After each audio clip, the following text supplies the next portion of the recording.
Boa noite, queridos. Que a graça e a paz do nosso Senhor Jesus esteja sobre sua vida, sobre sua casa, sobre sua família, sobre seus projetos, seus sonhos. Que ela esteja sobre você, esteja com você, esteja em você e esteja através de você. Você pode repetir isso? Diga: que a graça do Senhor Jesus esteja sobre mim, esteja comigo, esteja em mim e esteja através de mim. Queridos, que ela esteja sobre você para te guardar, para te proteger, mas que ela esteja com você, te acompanhando em todos os momentos da sua vida, nos momentos de alegria, mas também de tristeza, de provação, de tentação, de atribulação, nos momentos de deserto, quando você achar que está só, que ela esteja com você, te fortalecendo, animando, avivando e te fazendo compreender que Ele está contigo na sua jornada, na sua caminhada, mas que ela também esteja em você, esteja em mim, nos mudando de dentro para fora, tirando de nós tudo aquilo que impede a nossa comunhão plena com Ele, tirando de nós tudo aquilo que impede o agir pleno de Deus em nossas vidas, tirando de nós talvez a nossa vaidade, a nossa arrogância. Lembro que certa vez um homem, ele ganhou um cachorro, conta essa história. Era um cachorro bonitinho, fofinho, e ele falou: vou colocar o nome desse cachorro de Eu.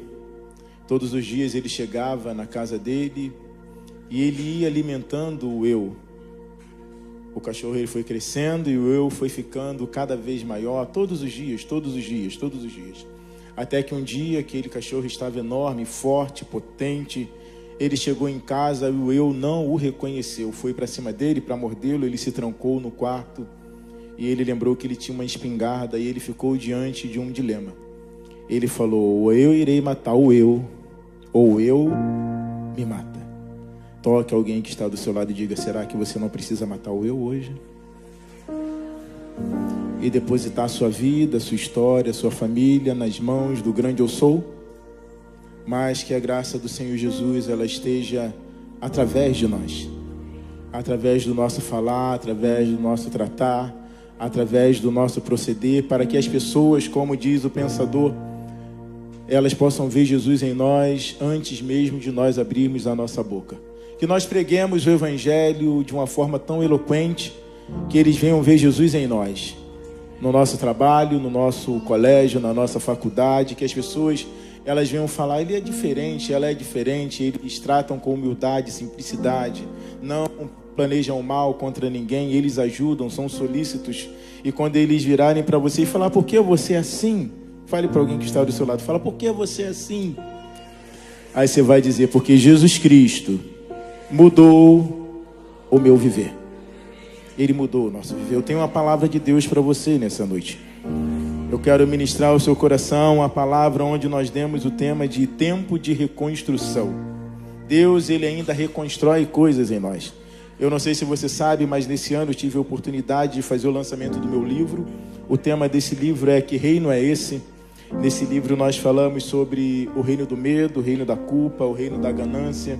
Falo sobre o reino dos coaches, o reino da magia branca, negra. Falo sobre o reino do ocultismo, o reino do satanismo, e falo sobre o reino de Deus. Se você puder e desejar, nós temos ainda alguns exemplares lá fora e certamente Deus vai falar poderosamente ao seu coração. Amém? Abra sua Bíblia, por gentileza, no livro de Neemias, capítulo 6. Leremos do verso de 1 a 3 para tomarmos como base nessa aplicação, nessa noite, tempo de reconstrução. Diz assim a palavra do Senhor nosso Deus. Todos acharam? Tendo Sambalate, Tobias, Gesem, o Arábio e o resto dos nossos inimigos ouvido que eu tinha edificado o muro. Fechou aqui minha aplicação. Não é Êxodo, irmã, é Neemias 6, de 1 a 3. Eu ouvi alguém: Êxodo. Não, é Neemias 6, de 1 a 3. E o inimigo, ouvindo que eu tinha edificado o muro e que nele já não havia brecha alguma, ainda que até então não tinha posto as portas nos seus lugares, Sambalate e Gesem mandaram dizer-me: vem e congreguemo-nos juntamente nas aldeias do vale de Ono.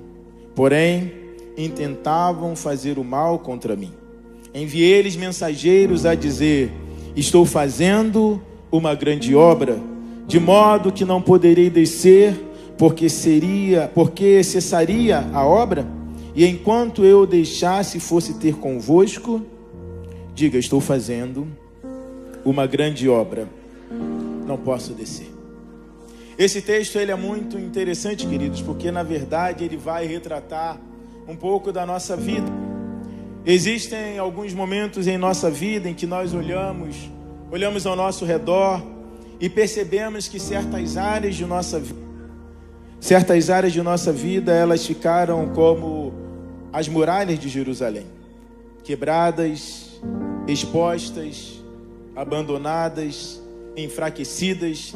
É bem verdade que muitos de nós, ou algum de nós, estamos com a nossa fé em ruína, a família talvez fragilizada, o ânimo despedaçado, o futuro incerto, o coração abatido, projetos espirituais talvez abandonados, ministérios estão estagnados, relacionamentos feridos e autoestima devastada.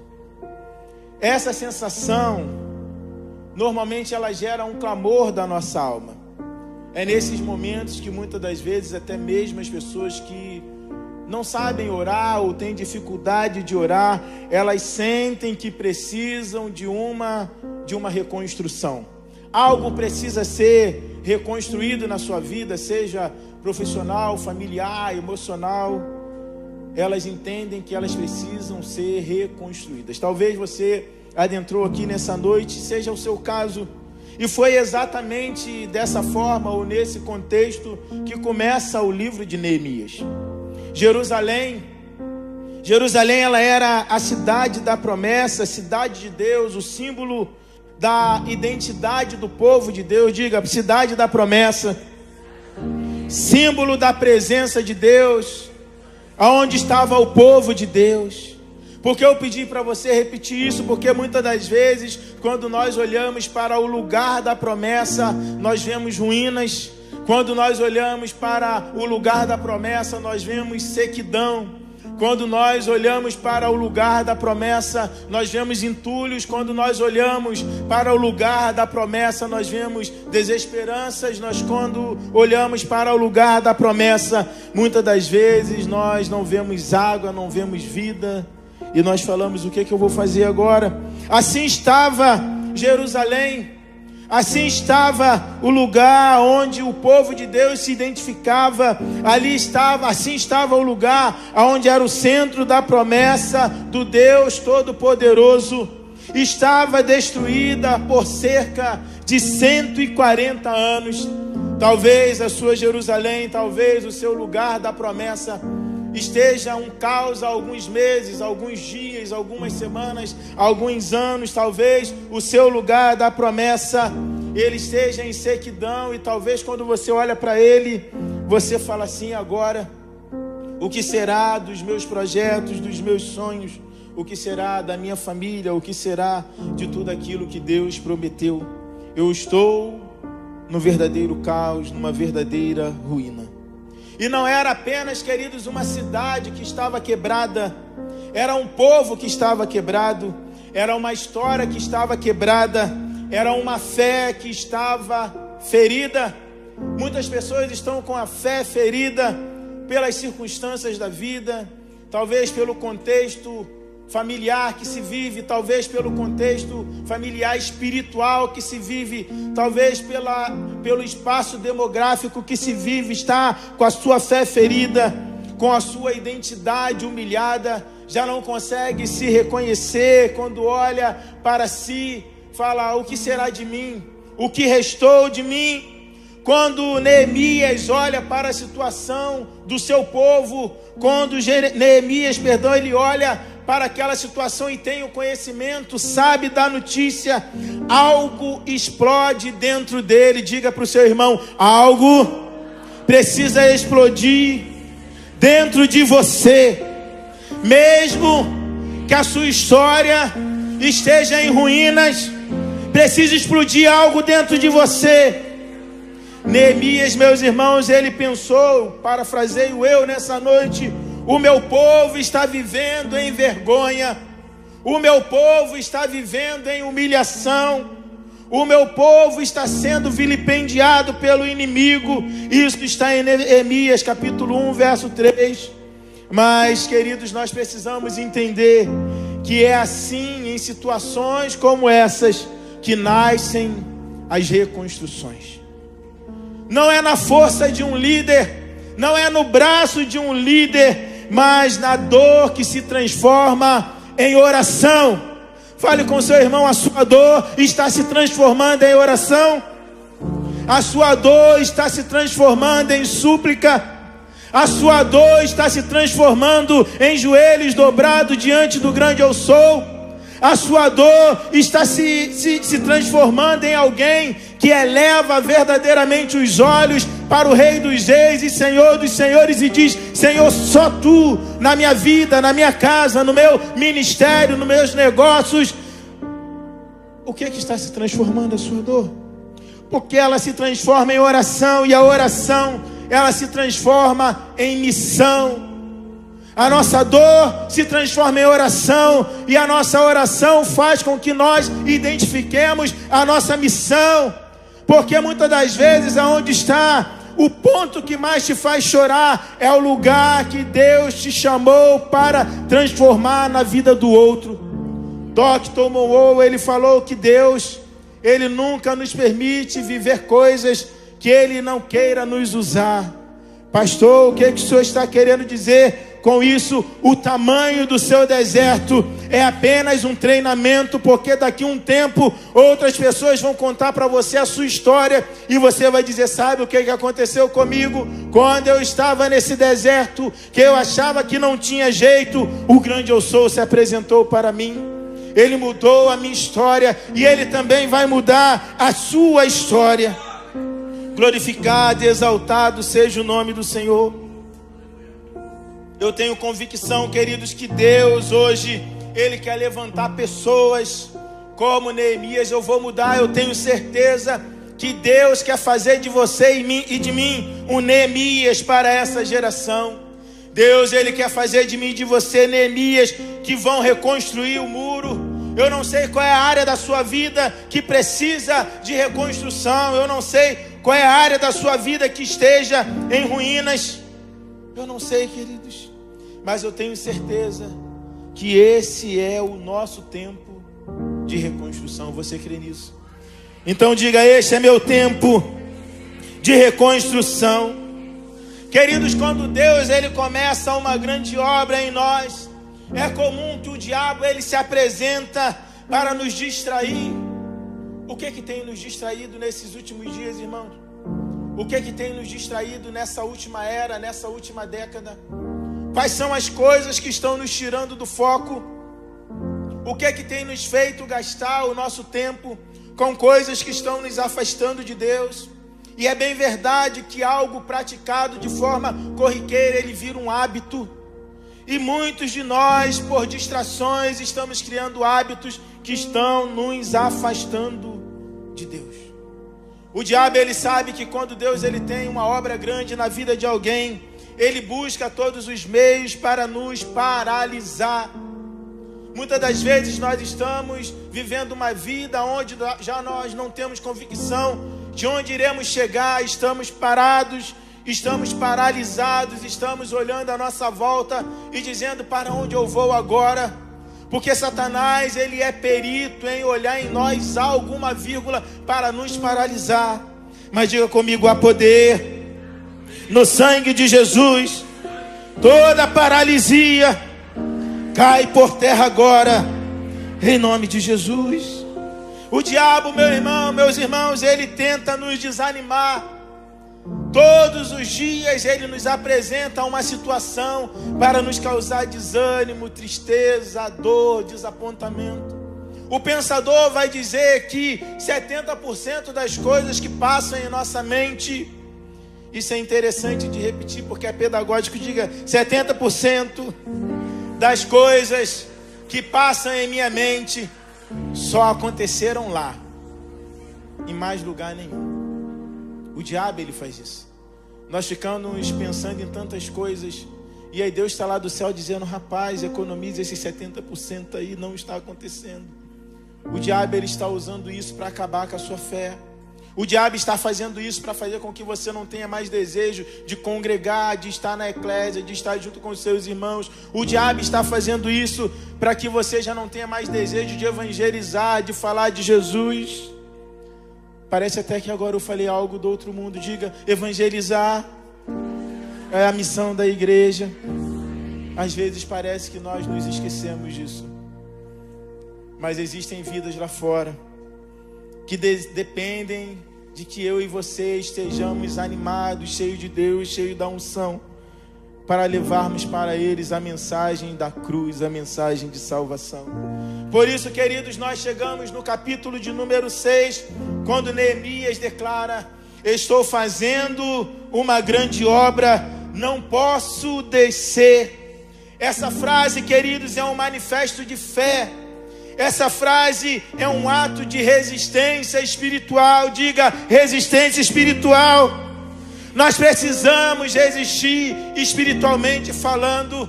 Quando o diabo se apresenta para Jesus em Mateus capítulo 4, depois do jejum que Jesus fez de 40 dias, o diabo oferece para Jesus as coisas que o mundo tem nos oferecido hoje: poder, fama, dinheiro, domínio sobre tudo. Mas Jesus, ele resistiu. Não foi com retóricas. Ele não resistiu porque ele apresentou cartão de membro. Ele não resistiu porque ele apresentou a fatura dele ou o olerite dele dizendo: olha quanto eu recebo. Não. Jesus, ele resistiu pelo poder da oração, através do jejum, através da palavra. Diga: eu preciso resistir através da oração, através da vida com Deus. Nós não podemos desistir, meus irmãos. Estamos fazendo uma grande obra. Nós não podemos descer. Nós precisamos ter uma resistência espiritual. Existem alguns convites que são corriqueiros e duradouros, mas nós precisamos estar firmes nisso. Deus está reconstruindo em nós e nós não podemos descer. Eu tenho certeza que hoje é o dia que Deus escolheu para restaurar convicções. Hoje é o dia que Deus escolheu para reavivar ânimos. Hoje é o dia que Deus escolheu para despertar sonhos. Nós cantamos muitas das vezes: volte a sonhar. Deus ainda realiza sonhos, mas muitas das vezes nós cantamos: volte a sonhar, e o nosso coração está dizendo: eu já não tenho mais sonhos, meus projetos morreram. Dr. Monroe, ele vai dizer que o lugar onde tem mais sonhos, mais projetos, é no cemitério, porque ali estão sonhos que não foram realizados, projetos que não foram executados, histórias que não foram contadas. O cemitério, ele é rico porque muitas das vezes as pessoas se permitem morrer sem cumprir aquilo que Deus estabeleceu para com elas. Mas a minha oração nessa noite é que eu e você morramos vazios. Fale com alguém que está do seu lado: você vai morrer vazio, porque todos os projetos de Deus na sua vida vão se cumprir.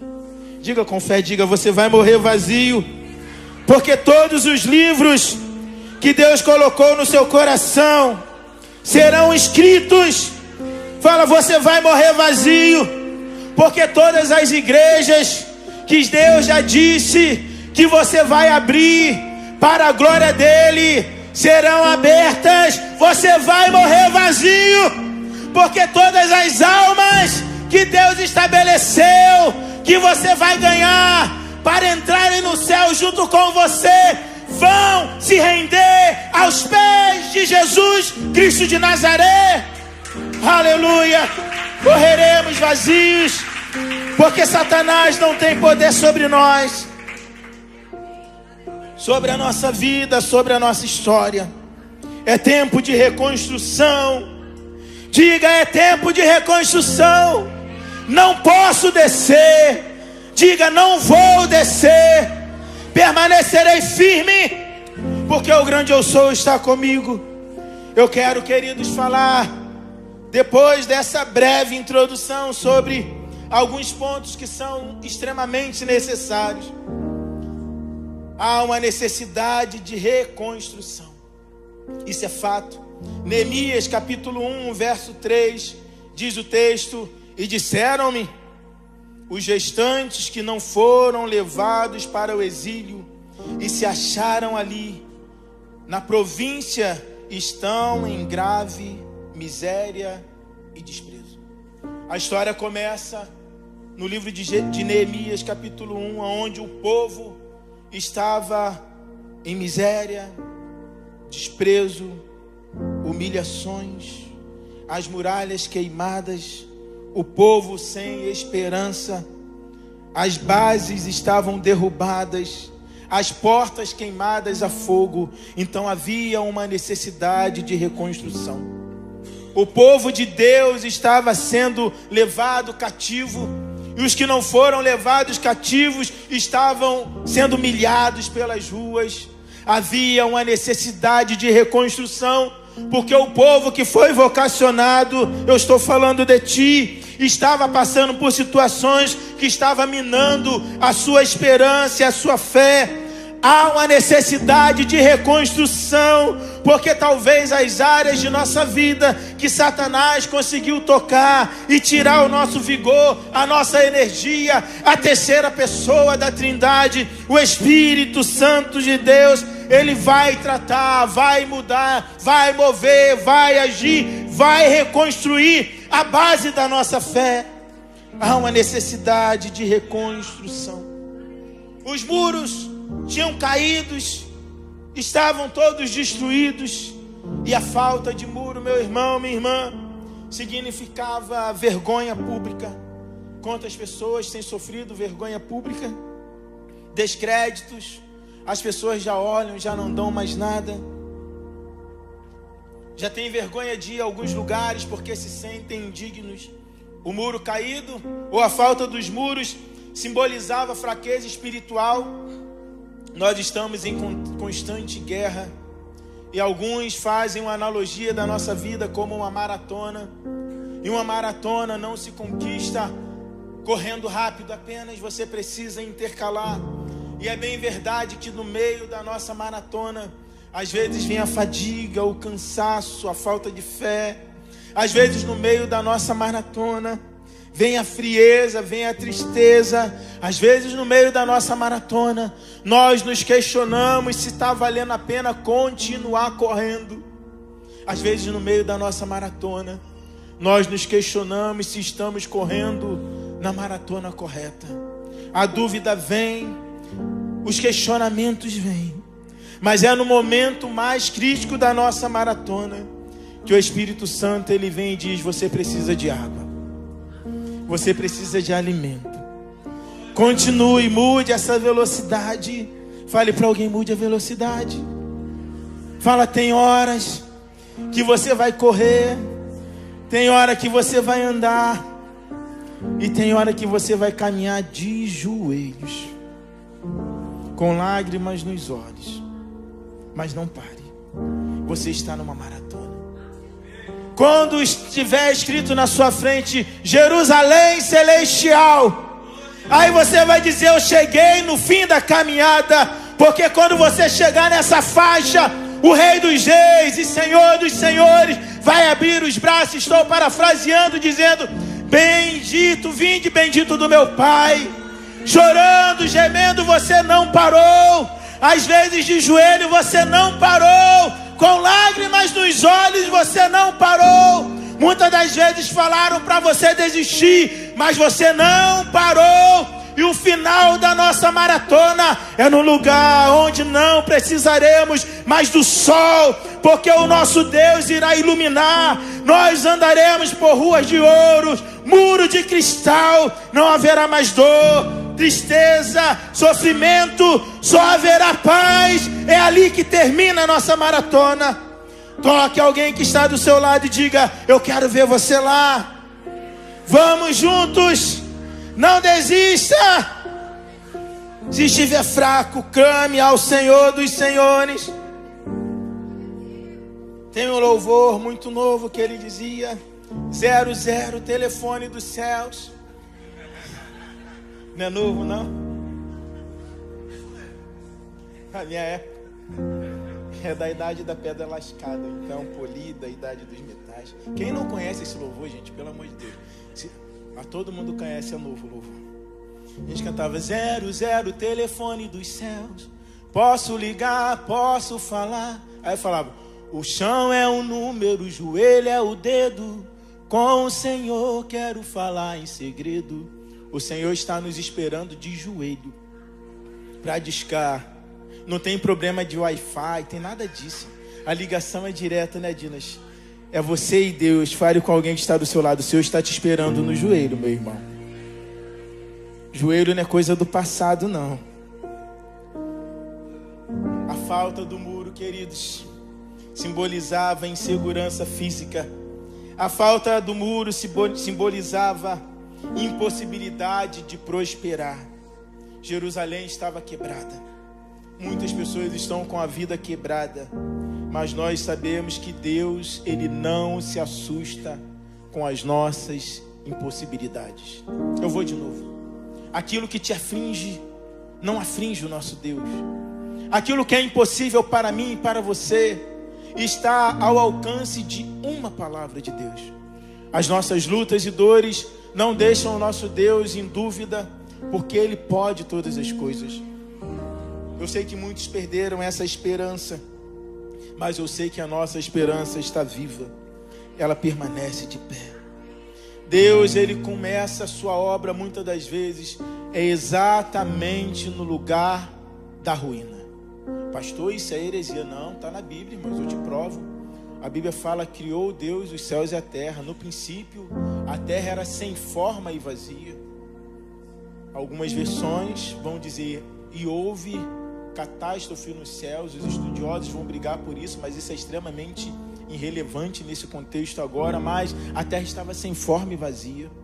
Mas só que, fale com alguém, no lugar sem forma e vazio, há algo tão importante, que o Espírito Santo, ele paira sobre. Eu vou de novo. Você pode ter entrado aqui com a sua vida sem forma e vazia, mas há um tesouro escondido dentro de você. As pessoas podem não dar nada para você ou por você, mas o Espírito Santo está sobre a sua vida. Diz: o Espírito Santo pairava sobre a face das águas. O Espírito Santo, ele paira sobre a face da sua vida. O Espírito Santo, ele paira sobre a sua família. O Espírito Santo, ele paira sobre o seu coração. O Espírito Santo, ele paira sobre a sua mente. O Espírito Santo, ele paira sobre nós, mas ele ainda faz mais. Além de pairar sobre nós, ele vai dentro de nós, porque ele já está dentro de nós, comunicando paz, esperança, alegria. O Espírito Santo de Deus está sobre as nossas vidas mesmo em ruína, porque ele vai dizer assim: é nesse momento que você está achando que não tem mais jeito, que eu vou começar a transformação. Aonde o inimigo viu destruição, Deus viu preparação e reconstrução. Aonde o diabo viu o divórcio, ele vê um novo começo. Aonde o diabo viu morte espiritual, ele vê um reavivamento. Aonde o diabo viu alguém que já não tem mais prazer pelas leis do Senhor, pela palavra do Senhor, Deus, ele vê alguém sedento por conhecer a palavra de Deus, por viver na palavra de Deus, por andar segundo os princípios e os estatutos do Senhor Todo-Poderoso. Eu vou dizer: depende dos olhos de quem vê. Fala: quem me vê é Deus. O relatório final que importa é dele. E no relatório dele não tem perdedor, não tem derrotados, não tem covardes e os que voltam atrás, não.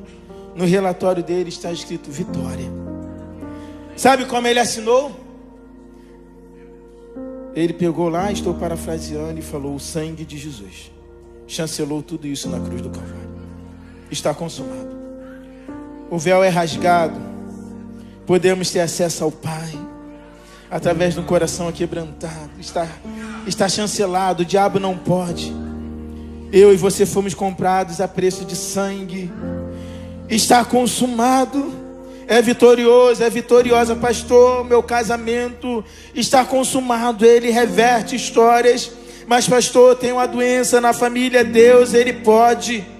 Se Ele quiser, Ele cura. E nós daremos a Ele a glória. Mas se Ele entender que o tempo acabou, aquele que partir estará junto dele na glória. Não tem perder, é ganhar ou ganhar. Ou é viver as bênçãos do Senhor aqui, ou é entrar lá no lugar celestial, junto com o Pai das luzes, o Rei dos reis e Senhor dos senhores. Aleluia, é tempo de reconstrução. Neemias capítulo 1, verso 4 a 11. Porque a nossa reconstrução, como eu já disse, ela começa na oração e no arrependimento. Diga oração e arrependimento. Orar, nós sabemos que é falar com Deus. E vai alguns pensadores dizerem que arrependimento consiste em 3 passos. Diga 3 passos: reconhecer, arrepender e abandonar. Com a ajuda do Espírito Santo nós faremos esses 3 passos. Reconhecemos, arrependemos e falamos: Espírito Santo, me ajude a abandonar. O texto vai dizer que ele falou o seguinte: e assentei-me, chorei e lamentei por alguns dias, estive jejuando e orando. Diga jejuando. Fale com alguém que está do seu lado: isso daí não é uma utopia não. Jejuar é real, faz parte da vida do crente. Eu não sei porque Deus está me orientando para forçar nisso aqui. Diga, jejuar é comum. Jesus jejuou. Alguns líderes do passado ainda reforçam a ideia que o jejum era lá no Antigo Testamento, na Nova Aliança já não é mais necessário porque ele pagou o preço. Não vamos entrar nisso, mas siga o modelo de Jesus. Fala, você está com dúvida? Fala, você está com dúvida? Segue o modelo de Jesus, ele jejuou, então jejum, irmãos. Nós não somos seguidores dele, ele jejuou e orou. Ele jejuou e orou, ele falou com Deus, não ficou falando com os homens. A reconstrução começa em falar com Deus, arrependimento, vida no altar, buscando a graça, bondade e misericórdia do Senhor. O Senhor que está nos céus. E ele confessou os seus pecados. Os filhos de Israel, ele disse: temos cometido contra ti, versos 5 e 6. Lembrei-te da palavra que ordenaste a Moisés, diz o texto: se vos converterdes a mim, de lá vos ajuntarei e vos trarei ao lugar que tenho escolhido para ali habitar o meu nome. Diga habitar o meu nome. O Senhor ainda tem o desejo de fazer habitar o nome dele no meio de nós. O Senhor ainda tem o desejo de habitar a presença dele. Parece redundante, né, meu irmão? No meio de nós. Deus, ele ainda busca meios para viver no meio de nós. Todos os dias, não é só na igreja, é lá na nossa casa, na refeição, na corrida, no ginásio, no trabalho. O texto vai dizer: concede, ele orou dizendo: concede hoje que este seu servo seja bem sucedido. A oração de Neemias, meus irmãos, ela é profunda, ela é detalhista. Nós vamos ver que primeiro ele reconhece a Deus, ele exalta a Deus. Diga, ele exalta a Deus. Quem está no centro é Deus, só você está. Não somos nós, não são as nossas vontades. Ele confessa. Nós não temos que fazer como os publicanos e fariseus. Nós temos que ser como os samaritanos que falaram: Senhor, eu sou pecador, tem misericórdia de mim. Ou podemos fazer igual Davi: Senhor, não afaste de mim o seu espírito, não retire de mim a sua face, habita no meu interior. Senhor, eles confessaram, eles lembraram das promessas. Talvez hoje seja o dia que eu e você precisemos nos lembrar das promessas. E eles foram ousados. Ainda há ousadia em nós, ainda há ousadia no nosso coração. Diga, a reconstrução que eu preciso, ela vem de dentro para fora. A reconstrução que nós precisamos, meus irmãos, ela não vem de uma estética, de passar um verniz para brilhar para as pessoas que são de fora. o que fez o diabo quando encontrou com Jesus Cristo no capítulo 4 de Mateus sair embora depois das tentativas dele frustradas. Não foi porque Jesus estava bem ataviado, alinhado, vestido. Não estou dizendo que nós não devamos andar assim, não é isso. É porque quando ele foi ao encontro de Jesus, ele viu oração, jejum, consagração, alguém temente a Deus, que estava vivendo o propósito de Deus, que não abriu mão de cumprir os desígnios do nosso Senhor. Se nós podemos orar, Deus, ele pode reconstruir. Diga para alguém que está do seu lado, se você pode orar, Deus pode reconstruir. Agora nós vamos falar com fé. Diga, você vai orar e Deus vai reconstruir. Pastor, mas eu já estou orando. Então diz, você está orando e Ele já está reconstruindo.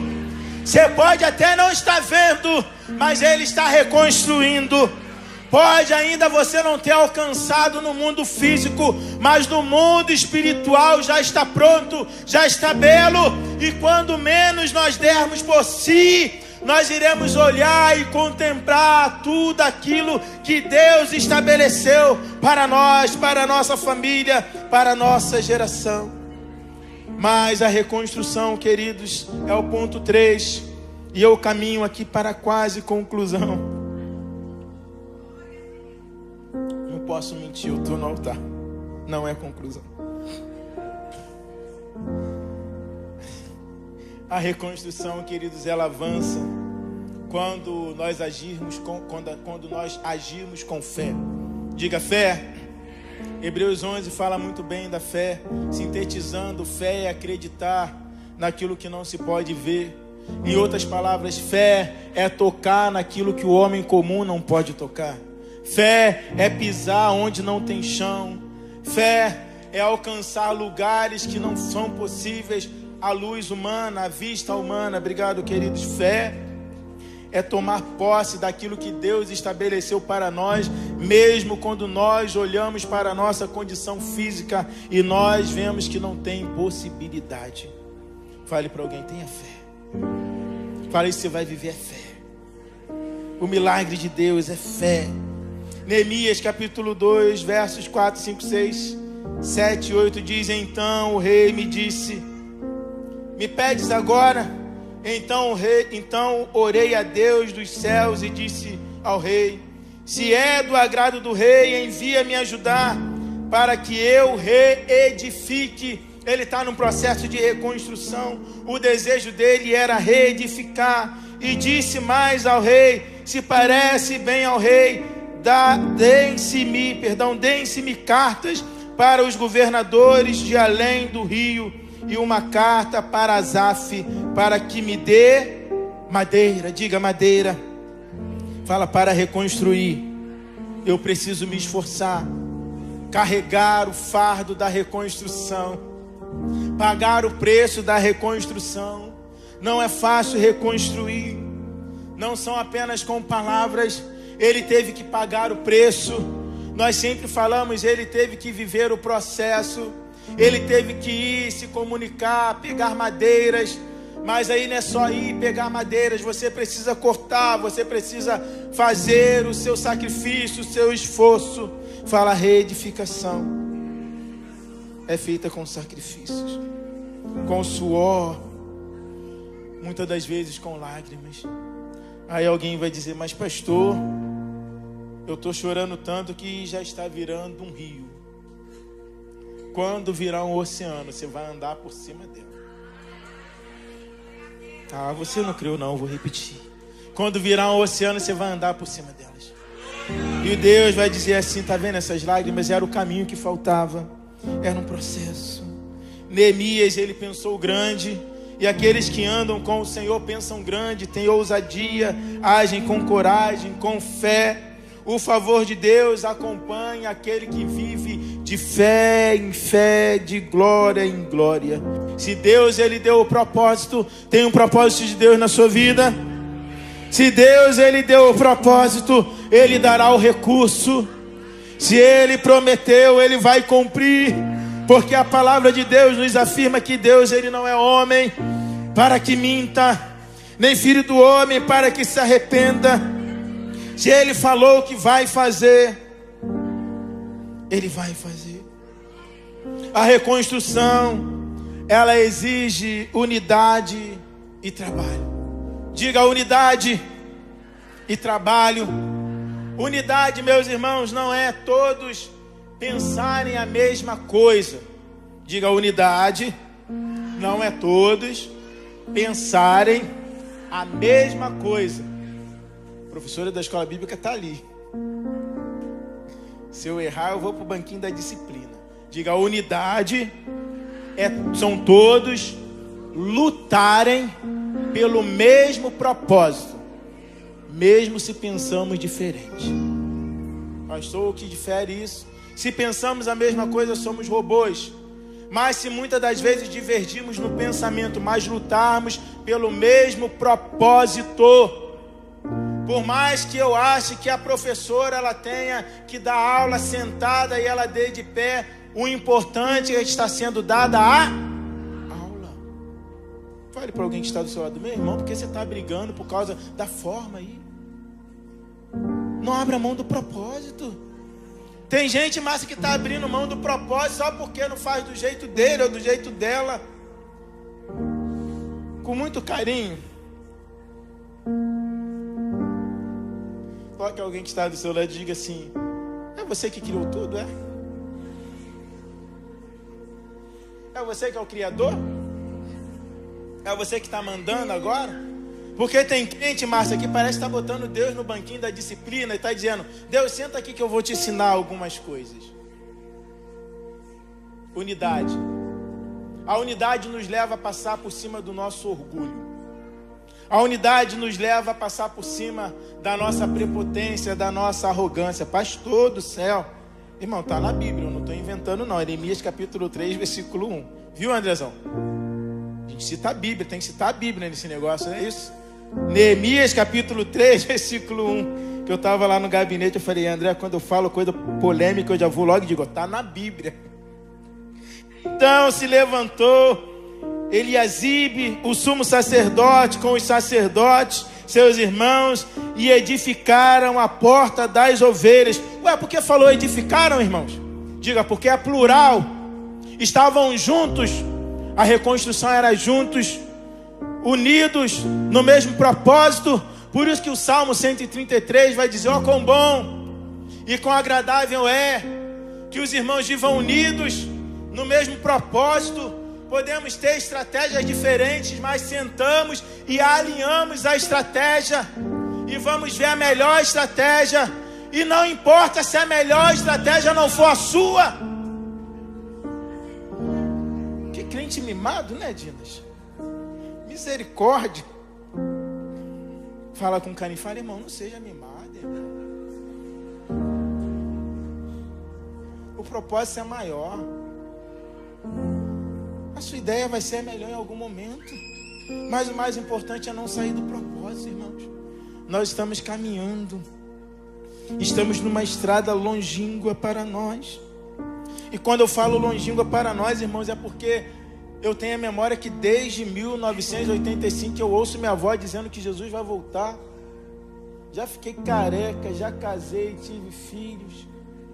Imagine, irmão, se a gente desistir. Fala com o teu irmão: não desiste não, irmãos. Ele vai voltar. A gente canta assim: a voz de muitos anjos vão se ouvir nos céus. A gente diz: Hosana, aleluia. Toda a glória seja dada ao Senhor. A gente diz isso: Hosana, aleluia.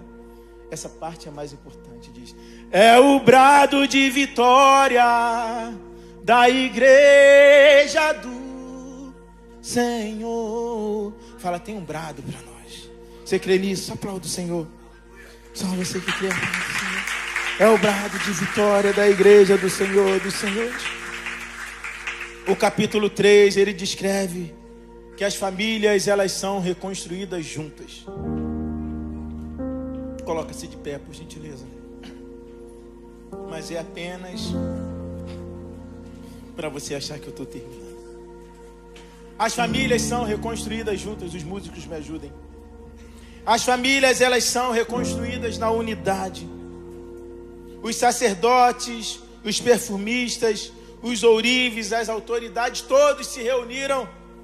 Eu vou parafrasear: o departamento infantil, os adolescentes, a juventude, a melhor idade, as irmãs, todos, o ministério pastoral, todos abriram mão da sua vaidade, pegaram no arado, diga, pegaram no arado. Não abriram mão de fazer a obra, ombrearam fileiras e marcharam como exército do Senhor Jesus até concluir a reconstrução. Não queira reconstruir sozinho. Não queira um avivamento só para você. Não queira uma restauração isolada. Feche seus olhos, curve sua cabeça. Peça ajuda, meu irmão. Peça ajuda, minha irmã. Compartilhe a carga. Não desista. Trabalhe em comunidade. A eclésia foi estabelecida por isso, para que estejamos juntos, brasa junto com brasa. Porque tem alguns momentos que o frio da vida quer apagar a nossa brasa, mas quando nós nos ajuntamos com o nosso irmão, o calor da brasa dele passa para nós. Nós somos reaquecidos. Aí o Espírito Santo sopra no meio de nós e vai tirando toda a cinza. Eu sinto Deus nesse lugar. Vai soprando toda a cinza. E aquela brasa que parecia ter virado um carvão apagado, volta a aquecer de novo. E continua a sua maratona. Trabalha em comunidade. Toda reconstrução, ela enfrenta oposições. Neemias é claro nisso. Quando Sambalate soube que ele estava reconstruindo o muro, acendeu a ira. Tem pessoas, eu vou correr aqui, tem pessoas que estão irados só porque você está aceso. A solução não é ficar frio igual a ele ou igual a ela. Permaneça aceso. Quando Sambalate e Tobias ouviram que os reparos avançaram, que as brechas estavam sendo tampadas, eles ficaram irados. Verso 7. Tem gente, quando viu eu e você, nos viu caídos, sem esperanças, ficaram felizes. Mas agora que eu e você estamos nos esforçando, tampando a brecha, tirando as rachaduras, estão irados, porque não queriam nos ver de pé, frutificando, trabalhando para o reino. Mas olha nós aqui de novo, caminhando com fé e com esperança. Alá, xerebende, que anda lá.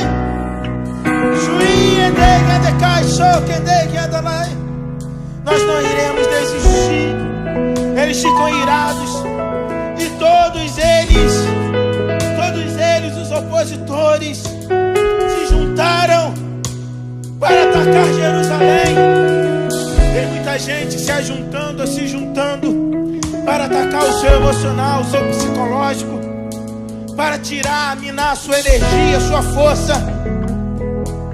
Eles podem até não ver, mas há um exército de anjos ao seu lado. Você pode não estar enxergando, mas o exército inimigo pode vir ao seu encontro ou de encontro a você, e você até se sentir sozinho. Mas só que a Bíblia diz que Ele dará ordem dos seus anjos ao seu respeito. E os anjos do Senhor que já estão acampados ao nosso redor vai pelejar por nós, ou melhor, já tem pelejado por nós. Nós não iremos sucumbir, querendo o diabo ou não, nós iremos alcançar, nós iremos avançar. Nós, porém, diz o texto, oramos ao nosso Deus, pusemos um guarda contra ele de dia e de noite, vigiamos. Então disse o povo de Judá: as forças dos carregadores já desfaleceram. Eles não pararam. A oposição, eu concluo aqui, ela vem por meio de zombaria, por meio de críticas, ameaças, medos, cansaço. Mas nós, como Neemias, respondemos com oração, com vigilância, com estratégia, com coragem.